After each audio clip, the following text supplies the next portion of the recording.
فجر کے بعد کا منظر ہے، آسمان پہ دیکھیں کتنی خوبصورت روشنی لگ رہی ہے آپ لوگوں کو۔ یہ چاند نکل رہا ہے، چاند کا ٹائم ہو گیا نکلنے کا، لیکن بارش کا اور بادلوں کا ایسا سماں بنا ہوا ہے کہ چاند کو انہوں نے اپنے اندر گھیرا ہوا ہے۔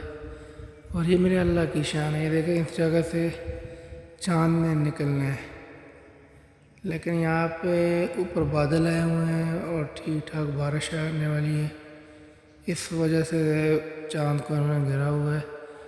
اور صبح صبح پورا جہاں خاموشاں ہے، بالکل خاموشی چھائی ہوئی ہے، تمام لوگ تقریباً سو رہے ہیں نیند کے غلبے میں۔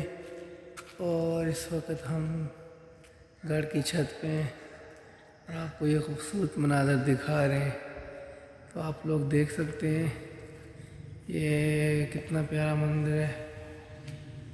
تمام جگہ جو ہے لوگ سو رہے ہیں اور یہ چاند آ رہا ہے، بالکل سورج نکل چاند کہہ رہا ہوں یار، مجھے بھی نیند نہیں آئی ہوئی ہے۔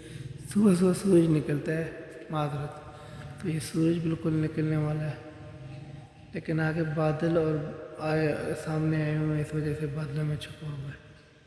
تو یہ دیکھیں خاموشاں ایک جہاں ہے، صبح صبح کا وقت۔